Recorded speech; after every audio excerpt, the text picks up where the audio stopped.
This is Quint McLean, and this is Quint McLean's Car Corner.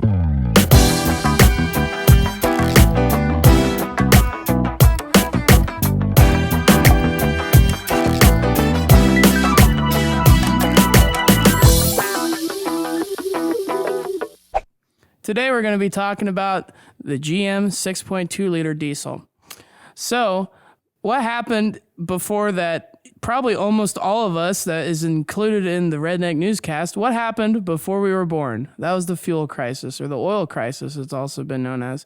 In the 70s, we saw a big step in America towards smaller, more compact cars because fuel, we were running out of it. And there was a big scare that we were eventually going to run out of combustible liquids to run through cars, mostly gas, diesel, blah, blah, blah, blah, blah.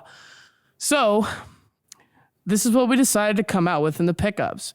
So back in the day, cars in America did not make any power. No matter what your grandfather told you, what your dad told you, the cars were slow.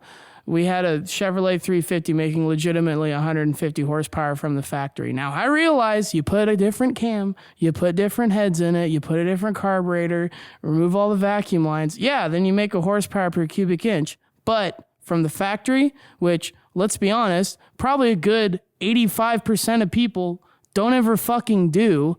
They don't ever tear apart the engine. They don't ever try to make it faster. They just get in it, put gas in it, and drive, and go home and drink themselves to death.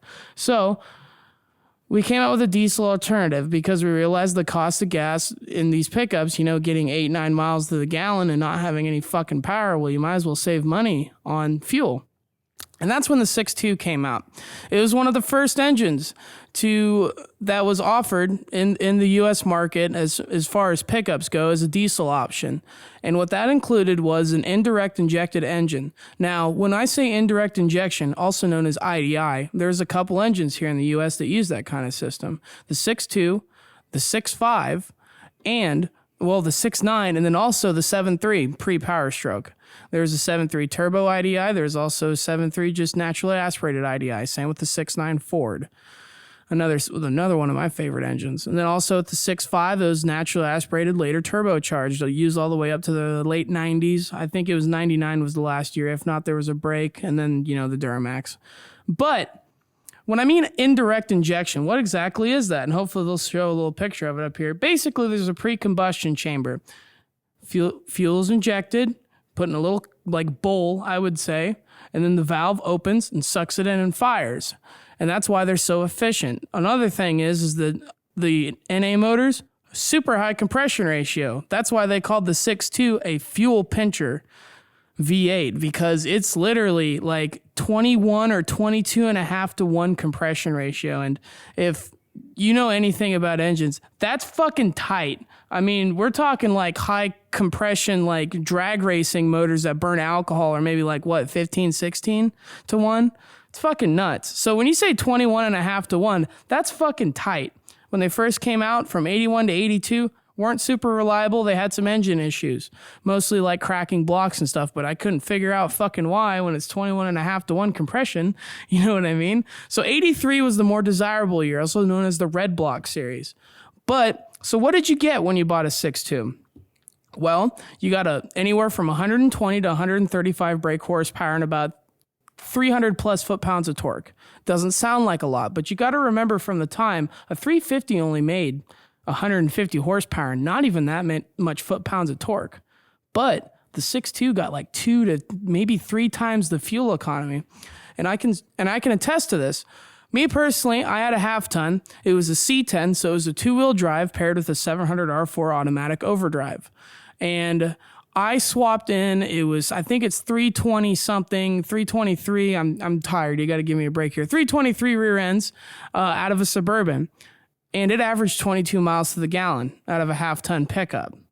That's pretty awesome. And that's where the 6.2 held its place. Was it powerful? No. Was it reliable after 83? Bulletproof. Absolutely bulletproof. There is several people saying they got 300 and 400,000 miles plus out of them. And a lot of those gasoline engines with carburetors, you're lucky if they got 150,000 before they blew up because of fuel wash and everything like that, depending on your climate. And then we go back to fuel injection, how it saved those motors a bunch. And then as the 6.2 went on, you could get turbocharge options. Can't push much more than 8 PSI though, obviously going back to the compression ratio. But it really tuned up those motors quite a bit. They went from like 135 horsepower to almost 190 or 200. And before you kind of scoff at it, it doesn't sound like anything now. But you got to also remember when the 5.9 Cummins first came out with a non-intercooled option in 89, it only made 180. So the 6.2, is it worth the buy? Absolutely. You can still find parts for them. There's still a lot of people that rebuild the injection pumps on them. Pretty reasonable too.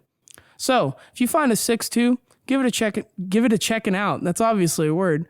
So anyway, this is Quint McLean's Car Corner. Go fuck yourself.